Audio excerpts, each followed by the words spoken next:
Alright, so that was fairly quick since the last video. I only worked on it twice, I think, and I got a bunch of small stuff done. Like I did the light switches, and basically all I did, I showed this when I did it on the first story too, is take a light switch, which looks like this, and solder some wires to it. One wire actually, well, it's a double-sided wire, and then it just ends like this. Strip the ends, and it just comes out a hole here, and so that's what it looks like. It's glued to the wall. This is a longer wire, but so it comes up like that, and then all the wires will go to their lights. So there'll be a light here, wherever. They'll go to their lights, and then the wires will go over to here. Now today, I made all the joists, and the way I did it on the upstairs was, this was room A, this was room B, this was room C, D, E, F, G, H, I, and this was the lower numbers and this was the higher numbers, and that's how I numbered each joist. So for example, this would be, do this one here would be A1, A2, A3, A4, A5. Then we get to the next room, the B room. Start at 0 or start at 1 again. B1, B2, B3, B4, C1, C2, C. So I did that. So each one is made specific to its size. So this is I8, and I think I said this room here, yeah, this is I, and it's the 8th one. So it'll go right there, like that. And that's just how I, rather than saying, okay, I'm going to put a joist up, I need to make one. And in order to make them, you have to glue the sticks together like that. You just glue them like that. It's as simple as that. Or for a 3-1-1, you would do that. And it's stronger than you would think. I mean, that's what's holding up this second story here, and I've shown you many times how strong that is. Feels super solid. It's not even bendy. And I can put the drill in there, on there, and everything. It doesn't bend.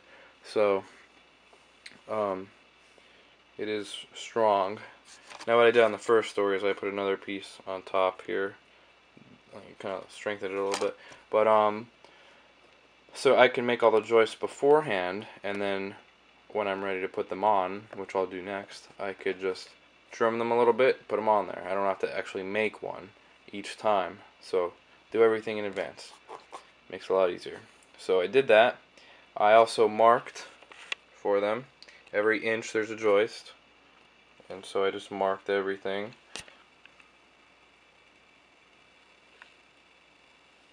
I put up some beams because it's an awful long distance for a joist to run from there to here. Actually, that wouldn't even work. That's so long. You'd have to glue like 7 sticks together, and it would get so bendy. Oh crap. I just realized I'm in manual mode, and I was playing around with the settings on the camera, but it seems to look fine. So, anyway, yeah, so this kind of just divides it. It just is sitting on here, and then the joists will, and I'll cut the ends flat, but it'll just go into it like that. And you see that a lot in real construction, except they would use joist hangers usually, which is just a little metal thing there that the joist hangs on. In my case, we're going to be gluing it.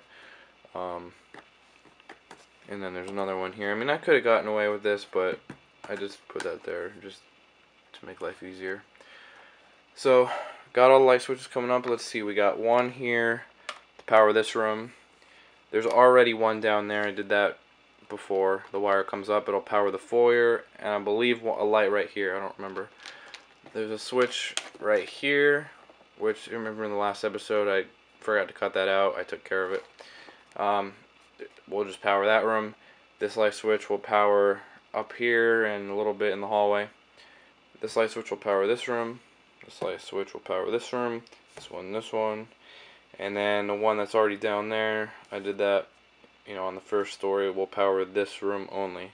So Yeah, the one down there will power a light in the foyer, and then a light right here. And that switch will power a light in the stairwell, and then a light right here. So like half the hallway. So that's what I do with that. A lot of the joists are sitting in the garage, just because I separated them all. And then this mess over here we'll have to work with once we get to it. So really the next step is I'll put the joists up. That'll take 10 minutes. That's probably my favorite part of building a house, just putting the joists up. I don't know why, because you get a lot done and it's quick. You know, you can do it in 10 minutes once you make all of them. Then after that, it's going to be the long, maybe not too long, but annoying process of doing the ceiling. And I hate doing the ceiling, because it's like doing the siding, except it's upside down. Or like doing the flooring, I guess, upside down.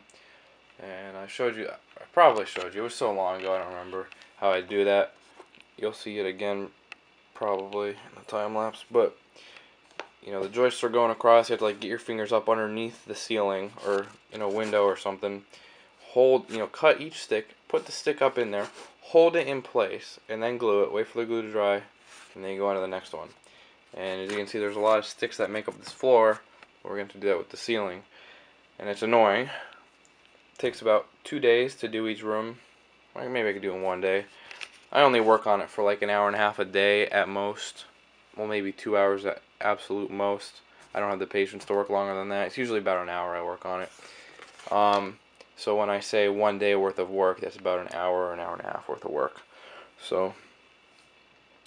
it takes maybe 2 hours per room, and I don't have the kind of patience to sit down and sit there for that long. So it'll take quite a while. I don't know. I would say maybe a month. But hey, I'll have another update before that, so don't worry. But so I did that. What else did I do? I can't remember. I think that's about it. Oh, I wanted to point out one thing. I used the voltmeter. I don't even know if that's what it's called. That's what I call it because it's a cool name. The thing that tests voltage.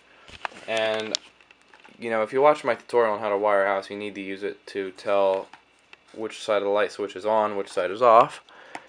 And oh great. Looks like when I glued that one in, I got glue in the switch, so it's stuck. But anyway, what it does is, how a light switch works is there's current going through a circuit, and if the light switch is on, it allows the current to go through, so the light's powered. If the switch is off, it stops the current, and your light is no longer powered. It's as simple as that. It just blocks the current from going through. So in order to test our light switches, I take the voltmeter. It's a thing with 2 wires coming out of it and like metal prongs at the end. It looks, I don't know if you could say it looks like jumper cables, but it's like it's like 2 wires with metal things on the ends. And you turn it on, and as a battery, it sends a current through 1 wire. And if you touch the wires together, it makes a circuit. So the power is going out 1 wire and coming back in the other because they're touching at the end. And that makes a circuit, and so your voltmeter tells you that there's power coming to it. If you were to separate them, the voltage would be going out 1 wire, and it wouldn't be coming back in the other one because they're not touching. And so it would tell you that there's no circuit, or no, anything going through the wire. So that's how I test the light switches to tell if they're on or off, and then I glue them in. However, I decided I would just test these ones again just to be safe, and turns out, actually, I didn't test that one.